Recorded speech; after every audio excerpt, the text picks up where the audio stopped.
Today I'm going to teach you 9 techniques that will help you master English idioms. Are you ready? Well then, I'm teacher Tiffani. Let's jump right in. Technique number 1, contextual learning. Now, this technique involves studying idioms within real life situations using authentic materials like books, movies, and podcasts.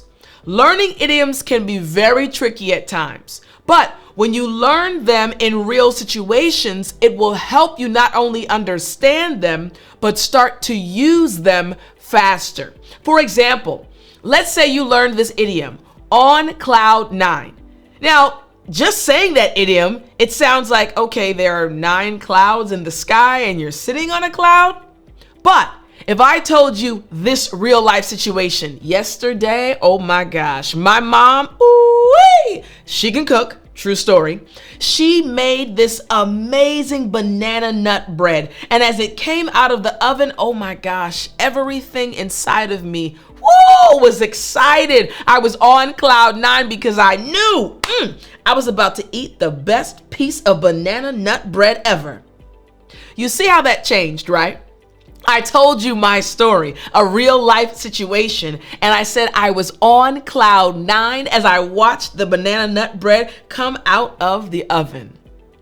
On cloud 9 just means to be extremely happy.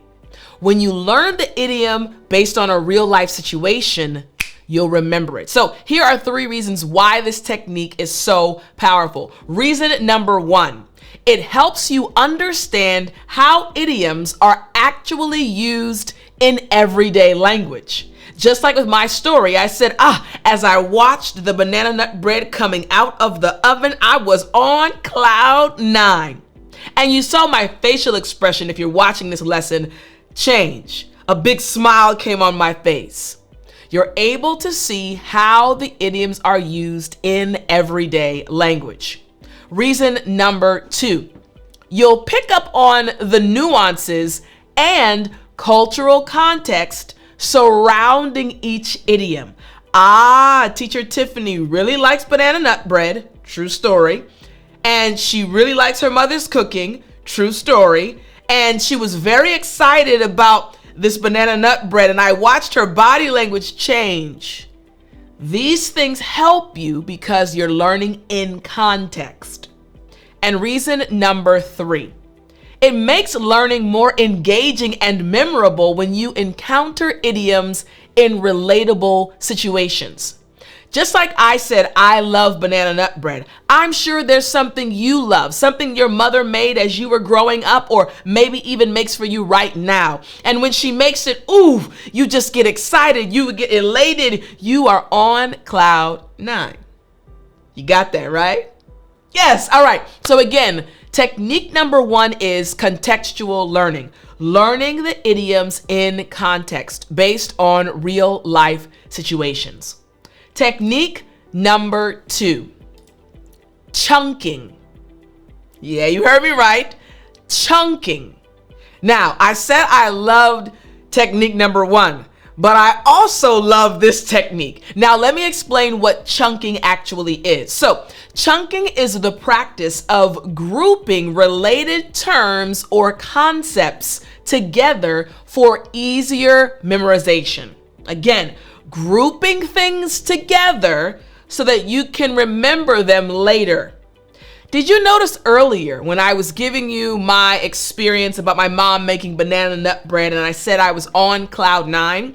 I also said I felt elated. I was elated. Elated is a word that I teach students in my academy, the Speak English with Tiffani Academy, and it means extremely happy.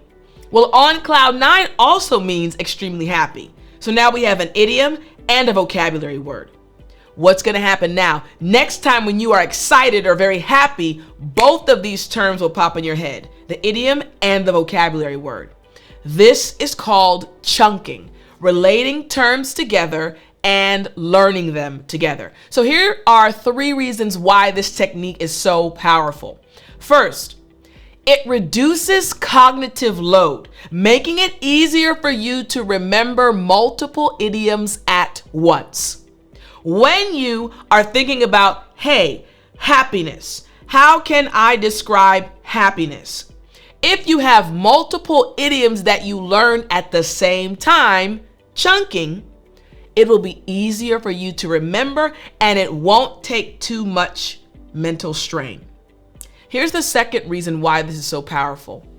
You'll start recognizing patterns in idioms, which will aid in understanding and recall. Your brain is amazing. Yes, you, my friend, your brain is absolutely amazing, and it can do more than you realize. So when you learn by chunking the idioms together, which have similar meanings, your brain starts trying to make connections to help you remember them in the future.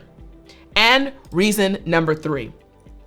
It's a time-efficient way to expand your idiomatic vocabulary quickly. When you learn by chunking, you're cutting down your study time, but increasing your efficiency and also improving your memory. This is a powerful technique. So again, technique number 2 is chunking. Now, I mentioned a few moments ago that I teach this to my students in my academy. So if you want to join me, you can get 365 daily English lessons. That's right, for the entire year. I've organized everything for you by going to 365 or 365 English or dayenglishplan.com. One more time, 365dayenglishplan.com, and you can enroll in my course and have an entire plan for the year. All right? Okay, let's keep going. Here is the next technique. Technique number 3. Spaced repetition. Again, spaced repetition. Now, this involves reviewing new terms at increasing intervals to reinforce memory. For example, let's say today you are going to learn 6 new idioms, right? You have 6 new idioms. Now, tomorrow you can review idioms 1 and 2. Then the next day you can review idioms 3 and 4. Then the next day you can review idioms 1, 5, 6. You can determine which ones you're going to review, but there needs to be repetition and space in between. So you don't have to practice each one every day, but find a system that works. Why is this so powerful? Here are 3 reasons why spaced repetition will help you learn idioms. First, it helps move idioms from your short-term to your long-term memory. Your short-term says, okay, we're learning this today and maybe we only need it for 24 hours. But the moment you go back to that idiom, go back to that place in your notebook, your brain says, oh, this is more important than we realized. We need to store this information in our long-term memory. Reason number 2, you'll retain idioms for longer periods, reducing the need for constant revision. And reason number 3, it's an efficient way to learn. As you focus more on idioms you find challenging, you're going to improve because you're going to learn idioms that will become easy to you. And then you'll learn the newer idioms that are hard, but you'll connect them to the other ones you've already learned. So again, technique number 3, spaced repetition. Technique number 4, again, to master and learn English idioms. Using visual aids. I love visual aids. We're human beings. We're constantly looking at things, unless you might be blind, and I have some students that are blind. So if you are blind, this won't work for you, but you might enjoy the audio aspect, right? Finding different sounds to connect to the idioms you're learning. But for those that are able to see, visual aids can help you immensely.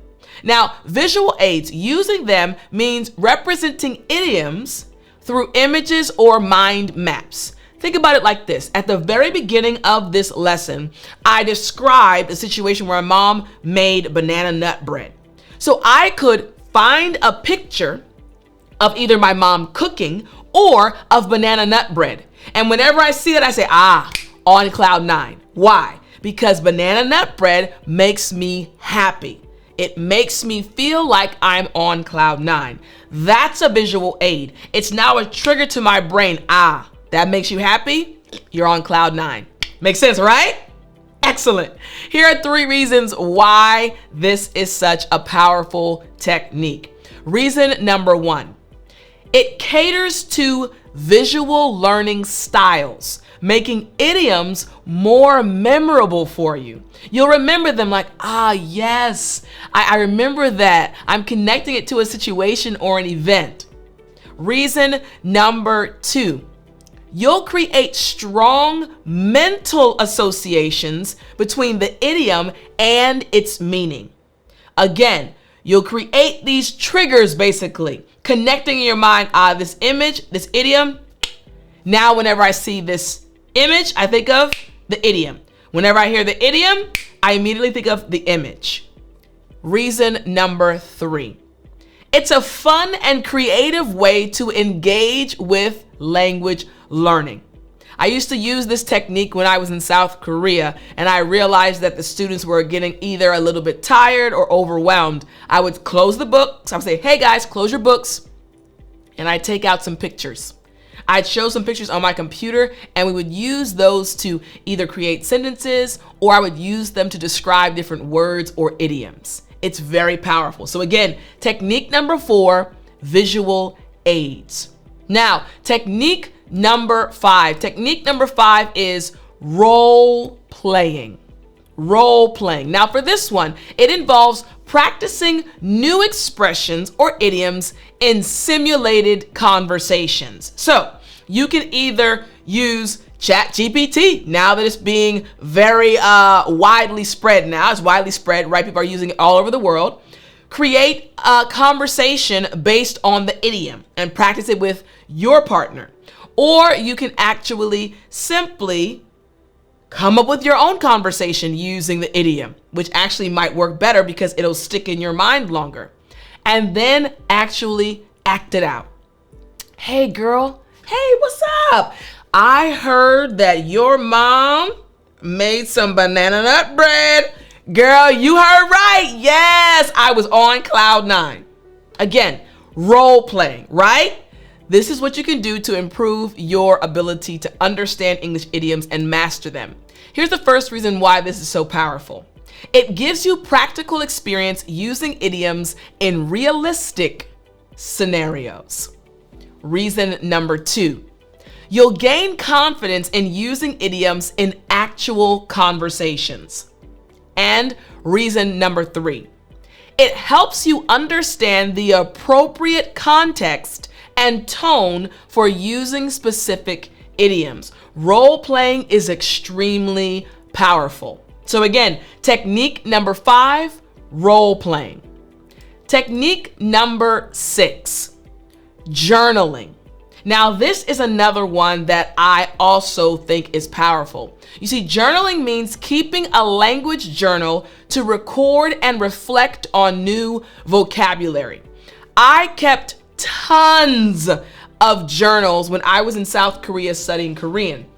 And I have so many of those journals in my closet. I'm actually going to get some of the journals I keep now. Now, these journals are connected, that you see if you're watching the video, connected to the lessons I'm teaching you right now, actually. But I have a journal based on the platform. So I have one for Instagram, one for YouTube, one for TikTok, one for my academy. Why? Because journaling is a powerful way to not only document and remember, but also track your progress. Journaling is very, very powerful. So here are 3 reasons why you should journal in order to master English idioms.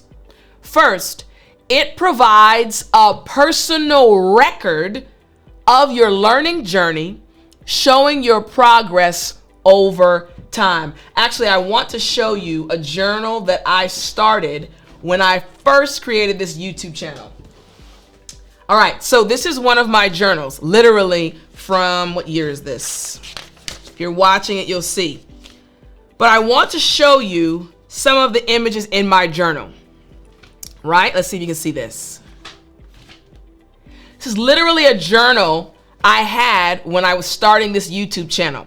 I would draw out every frame to create the lessons. So what has happened? We've come on this journey. I'm here today, but I have this why? To look back at how far I've come, right? So it's important for you on your journey to keep a journal and you'll track your progress over time. The second reason is you can revisit and review idioms easily, reinforcing your learning, reminding yourself, that's what it means. This is powerful. And reason number 3, it encourages active engagement with the language, improving retention. You will retain the information more. Again, the power of a journal. I cannot emphasize it enough. That is why I have so many journals behind me for those watching and so many in my office closet. So again, technique number 6, journaling. What about technique number 7? Technique number 7, teach others. Again, teach others. So powerful. Now, teach others, this involves explaining new concepts to peers to solidify understanding. So let's say, for example, you have your journal, you wrote everything down, you wrote down this new idiom that you learned, and then you see, oh, my friend, wait a minute. Should I teach him? Should I tell him? Yes. Hey, John, guess what? I learned this new idiom. Can I teach it to you? It's called, where's it at again? On cloud 9. It just means really happy. All of a sudden, the very fact that you taught John that idiom is going to reinforce it in your mind and you will remember it later. 3 reasons why this is so powerful. The first reason, it forces you to fully understand the idiom in order to explain it clearly to others. Because what's going to happen? As you're explaining the idiom to John, hey John, yeah, the idiom on cloud 9, John is going to say, oh, well, wait a minute. Can I use it whenever I'm happy? The only way you're going to be able to answer his questions is if you understand it completely. This is going to help you master English idioms. Here's the second reason why this is so powerful. You'll gain confidence in your knowledge as you share it with others. This is something I love. I love to help you build confidence in yourself. And when you teach somebody else, you'll be more confident in your ability to actually use the idiom. Your shoulders will go back. Your head will go up. You'll be more confident. The third reason, it provides an opportunity for you to use the idiom in a practical, conversational setting. Hey, John, I just want to talk to you real quick, man. Let me help you understand this new idiom that I learned. This is a powerful technique. Again, teach others. Technique number 8. Technique number 8 is to paraphrase. It's the paraphrasing technique. This means restating idioms in your own words to check your understanding. We've been talking about being on cloud 9. I mentioned I love my mom's banana nut bread. How can you rephrase on cloud 9? I feel absolutely amazing. I'm super happy at this moment. Rephrasing the idiom to make sure you understand it. Here's the first reason why this is so powerful. Reason number 1. It helps you internalize the meaning of the idiom beyond just memorizing it. Again, this helps you understand the meaning of the idiom beyond just memorizing it. Reason number 2. You'll improve your overall language skills as you practice expressing ideas in different ways.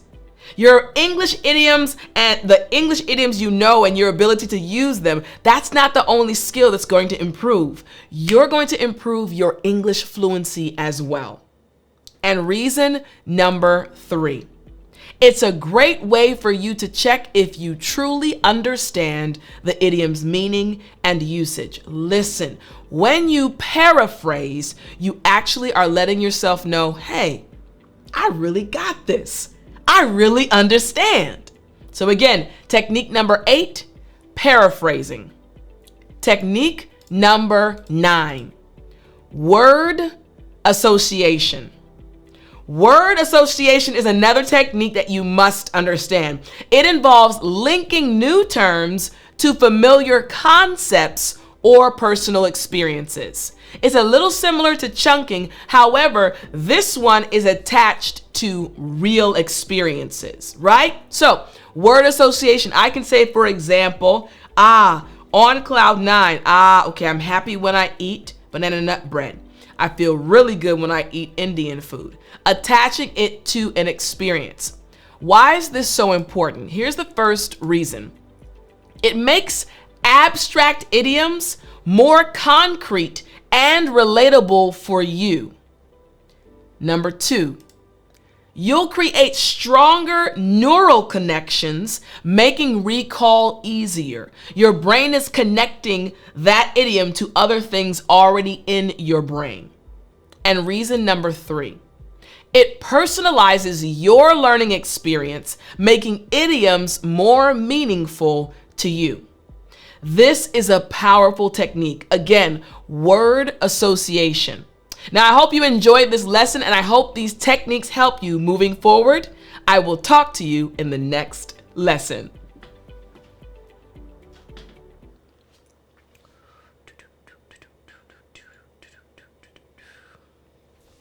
You still there?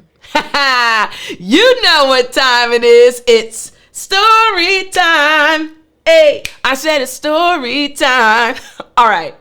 So this is another story that I enjoy telling because it proves that when you are around someone who happens to be your teacher, that individual can switch things up really quickly and you might not know what in the world they're talking about.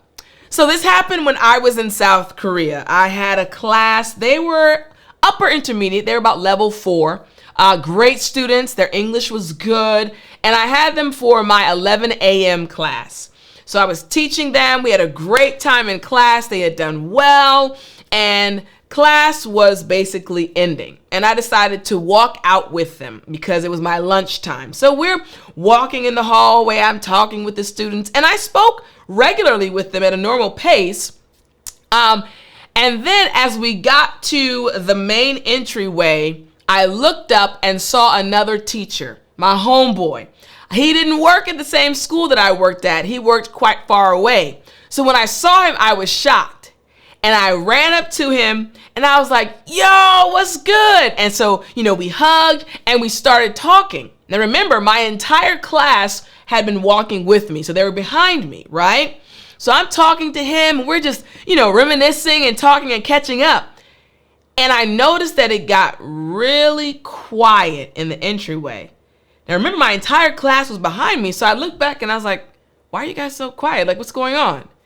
And I saw this look of confusion on their faces. And they said, Tiff, what are you saying?